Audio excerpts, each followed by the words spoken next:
of parents and endanger our kids. But let's start with vaping first. It's great today to be here with law enforcement. I know everybody's going through training as we execute laws that have been on the books now recently over the last couple of years, efforts to protect our kids from illicit vape products.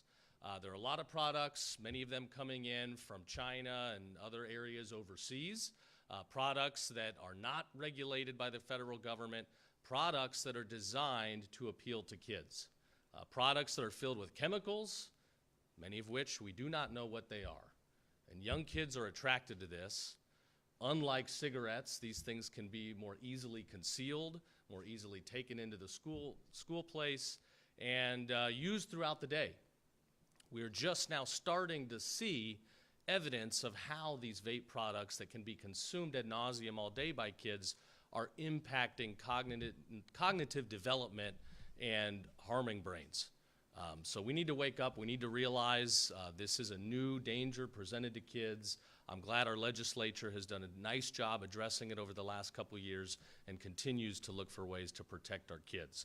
These devices, they create them to be appealing. Here, this looks like a little highlighter, some sort of marker to use in school, but no, at the bottom, it's an area to plug in your vape. Again, this product, this isn't going to fly in Florida. Here you've got something, it's designed to look like a video game with a screen and buttons. You can play your little game and then you can take a puff here. This can't happen. Not in Florida, not in our state, not in our schools. Are there potential benefits to some vapes? Yes, I'm going to address that. I do think that it does provide an alternative to some people that have addictions to cigarette smoking, and there could be some health advantages. So today's message is not all vapes are bad everywhere. It's that we as a state, we need to do a good job to regulate, protect our kids, and understand what is coming into this country. We executed a couple months ago the largest vape settlement in Florida history with Juul, $79 million, half of which is being dedicated to legal enforcement of illicit vaping. And I thank them for coming to terms and realizing that we cannot be targeting kids with advertising. We cannot be going out with sensational colors and cartoons and techniques to try to attract the attention of kids. We will continue to investigate and pursue efforts that might jeopardize the safety of kids. I'm in the Office of Parental Rights in the AG's office. It's a new outlet to provide a resource to parents that might believe their rights are being trampled upon. There might be unlawful activities.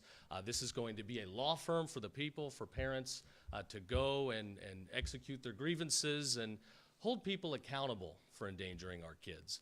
We are going to expand that portal. It's live on the AG's website to vaping. If you're aware of illicit vaping, if you're seeing it out in the marketplace, if you're seeing it get into the hands of kids, if you're aware of an active presence in a school, please let us know and let us initiate an inquiry to make sure that illegal activity is not taking place. So we will be expanding that to the portal. I will tell you that Office of Parental Rights, while we're only a couple weeks open, we are already busy, already receiving input from the public and taking action. Just last week, we sent a letter to Hillsborough County notifying them that there's harmful sexualized content in the school system there, pornographic in nature. We were delighted that it only took a day for them to get that harmful content out of the schools, and a couple counties have quickly followed suit. We also, engaged in a legal battle in Jacksonville to protect parental rights, where a plaintiff in court was trying to argue for minor. We appealed and prevailed at the appeals court, and we will continue to fight for parental rights. When it comes to medical treatment, when it comes to counseling and therapies and things of this sort, parents must be involved. In Tallahassee, there's the case with January where a student was being subjected to transition therapies and counseling, advocating to trans our kids without parental knowledge. In Florida school systems, that's not going to happen. We are the state of parental rights. We have a wonderful Parents' Bill of Rights, and now we are going to give a legal outlet to parents who could sue on their own, but understandably, bringing litigation, going into the court system, that's an intimidating and challenging thing. So RAG's office is going to be there to fight these fights where injustices have occurred. So I'm excited here today. I'll turn it over to Commissioner Díaz here in just a second. I'm excited to sign a memorandum of agreement with him and his agency to work together. We will help provide legal counsel and advice as their agency needs it. We will provide investigators as they may become aware of issues in the school systems, and we hope that they will refer issues to us as they hear about it from parents and school boards and teachers so that we can properly prosecute the case. So we're excited to provide that resource. We will be paying attention. If you want to subject our kids to dangerous, harmful content and pornography at a young age, we will take action. That will not be acceptable here in the state of Florida. So as a dad with 3 little ones, this is not just professional to me, it's personal. I believe we have a duty as state leaders to leave our state better than we found it. Our kids are the future. We have to protect them at all costs, and in today's world, there's always new harms, new technologies, new devices, new things that are dangerous, and we got to be aware of that. So with that, I'll turn it over to Commissioner Díaz, and then we'll sign the agreement after that. Thank you. And thank you, Attorney General Uthmeier. This first talking about the parental rights portal, the Office of Parental Rights. It is a welcome addition to our program of being able to protect these parental rights. As the Department of Education, we have a lot of functions that we have to go through, a lot of academic functions, a lot of things that they go through our agency. But having the assistance and cooperation and now partnership of the Attorney General's office and be able to root out these harmful materials that should never, look, from the beginning, we told superintendents, we told districts, use common sense. I mean, an educator should know, should be clear-eyed as to what materials definitely don't belong in a school. And I think in this example of Hillsborough, that should have happened. I sent a letter that was followed immediately by the Attorney General to the district, and they immediately decided to take action. But why does it take this? Why do we have to go through this process to get people in education to understand that there are materials that everybody should agree do not belong in front of kids? And we're not talking about a discussion over whether it's a Shakespeare book or this. We're talking about clear pornographic material. And so it is great for us to have the support and the partnership with the Attorney General's office, because as the Attorney General mentioned, there are other districts who have seen what happened in Hillsborough and have followed suit, and we expect continued cooperation and collaboration from our school districts. At the end of the day, protecting our kids, right? Protecting our kids and making sure they're getting a good education without being exposed to these harmful materials that should never be in a school. And again, that conversation shouldn't be about whether a book is banned outside of school. That's all nonsense. If an adult wants to have access to this kind of material, you're free to buy it in the state of Florida if that's what you decide. But within our schools, there's a certain expectation that we're going to protect our minor students from exposure to that. And that leads us into the same thing. I think going back to my days as being a school administrator and walking the halls, back in those days where you were looking out for these kind of devices that were home created, right? I could tell you that I confiscated more than one of these. They were actual highlighters that they had hollowed out, right? And they created a pipe, and it was for smoking marijuana, right? This is before the advance of the vapes. But what we're seeing with these devices is a new frontier where our school administrators, our teachers, and everybody have to face that this is coming into the school.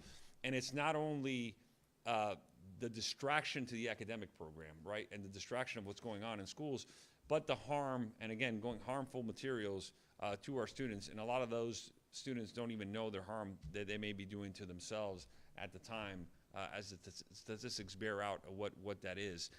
But having this initiative, I'm very thankful, because we are hearing from our principals, we are hearing from our teachers about discipline issues that come with these type of devices in schools.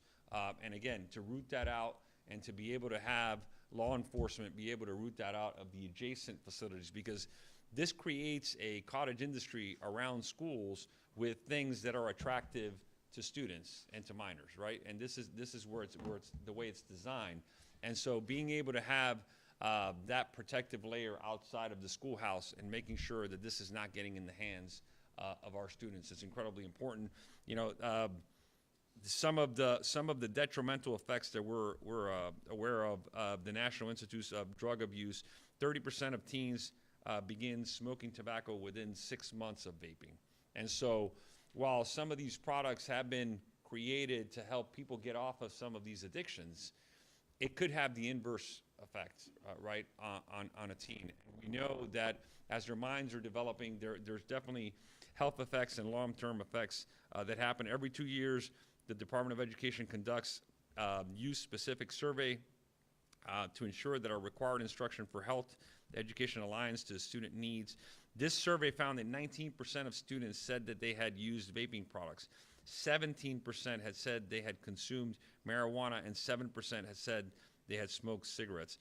Those numbers are far too high, right? We have to be vigilant of our students, and we have to prevent our schools from becoming places where you have access to these products. And because students could try to hide it at home, right? But it's more likely that they're going to try to get away from their parents and do it in school in a manner of which they feel like they're not going to get caught. And that begins that road down the usage of this that ends in tobacco products and ends in marijuana. And it's not only the vaping substance that's used, it's also there is a black market where some of these vaping substances are now, it's actually converted marijuana, it's cannabis, that are now being put in at strengths that are unknown. And now these students are using these things daily. And again, there are harmful effects to that we have to protect our kids. So again, I'm really thankful to our Attorney General and the Attorney General's office for the partnerships, not only in parental rights, but in really attacking this issue that it could have a tremendous detrimental effect on our students, on our youth. This is the right way for Florida to go to continue to protect our kids, and again, to continue to protect our parental rights. And I'm excited about signing a memorandum of agreement here to continue really what is a symbiotic relationship, because what we do really dovetails into the office when it comes to harmful material, that there is an enforcement piece. We have our role as making sure districts are following policies, making sure that those that have teachers' licenses in the state and certificates are following those policies. But we also have things that when there's a clear break of state statute, having the Attorney General's office there and the sharing of information, the sharing of the process is going to be beneficial at the end of the day for all of our students and all of our parents in the state. So thank you, General, for having us here, and we look forward to this agreement and continued partnership going forward. So I'll close by saying thank you to our law enforcement investigators. Thanks for looking out for things like this, for getting these things on our prohibited list of illicit products, for getting them off the streets. Thank you to our legislature over the last few years for promulgating great laws that protect our kids. Now we've got to enforce them. So companies out there, if you want to do these video game things, get ready. We're coming for you. You're not going to get away with it. We will enforce the law. We are a rule of law state. To the members of the public, please, if you're aware of issues out there that are violating parents' rights, that are putting kids in danger, please go to our Office of Parents' Rights portal. We will act on it quickly, I assure you. We got a complaint last week about a gym in Palm Beach that was allowing men to go into women's locker rooms, and we took action right away.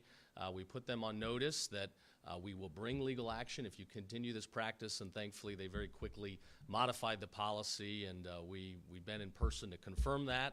We're looking at other gyms around the state. We want to make sure we're protecting women and girls. Public safety is our #1 mission. We've seen some of these horrific things across the country where men go into women's restrooms and commit some heinous crimes. That's not going to happen in Florida. So please let us know. And thank you to the Department of Education for working with us. We're going to make sure there are not surveys being given to kids, there's not counseling, not treatment, not harmful ideologies being pushed without parental knowledge. Not in the state of Florida. We will not let that fly. So thank you. Commissioner, you want to sign this thing? Yeah, let's do it.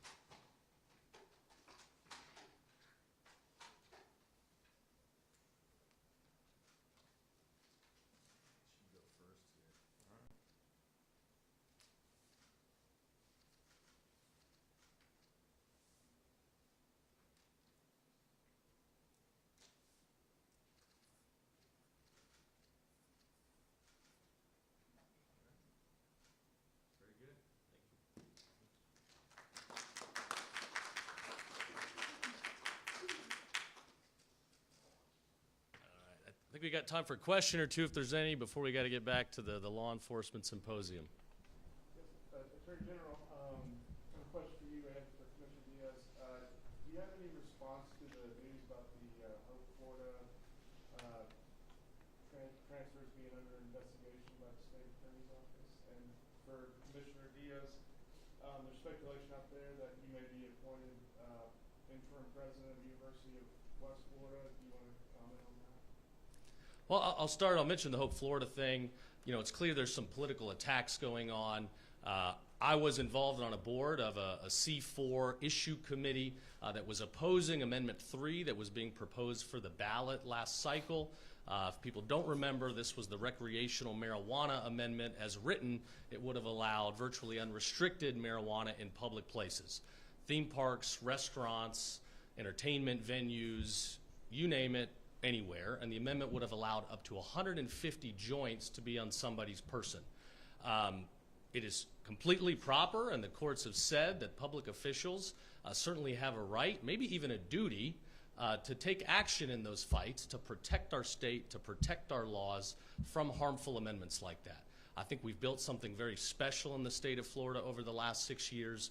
That fight was important to me, important to the state. I think if that amendment had passed, we would have gone the direction of Colorado and California and other states, many jurisdictions where you see 2- or 3-fold the number of ER visits for young kids.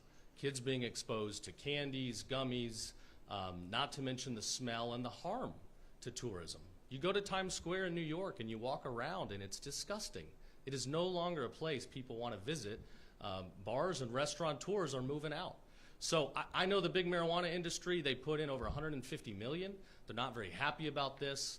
I know there's some, Democrat officials and a legislator in this area that are in bed with that group, and so they want to bring this fight. But at the end of the day, we did the right thing. Everything we did was lawful. We won. I'm proud we won, and I'm glad that we have kept Florida safe, free, and open for business in a healthy manner. And at the end of the day, we protected our kids. And to me, as state leaders, that is our ultimate duty. We have to protect our most vulnerable in this state. With the AG's office, that's the seniors oftentimes. You see these scams, if you get the text about the toll fines, it's probably fake. Don't click it. These are like whack-a-mole. We're going after these people that want to lie, cheat, and steal. We'll protect our seniors, and we will protect our kids. And I think today's announcement is a good effort to show how much we act. It's not just talk. We put it into action. Can you help us understand the path of that Centene settlement, the $57 million and then the $10 million and the $5 million? Can you just help us understand from your standpoint what's going on here and why there's confusion about two $5 million settlements going into Hope, Florida, and why Hope, Florida has anything to do with the Centene settlement, if you could? So my involvement was with an outside C4 committee. Those committees can work with other C3s and C4 committees, nonprofits. I think the press and others like to twist the difference between a candidate committee and an issue committee. This wasn't for some political candidate. It was for a policy that the state leaders said is wrong. So I don't control the decisions of other nonprofits. I was on the board of the nonprofit that was focused on exclusively defeating Amendment 3, unrestricted marijuana. All right, thanks everybody. Mr. Diaz, would you mind answering Jim's question? There's a lot of speculation in the community about the UWF decision.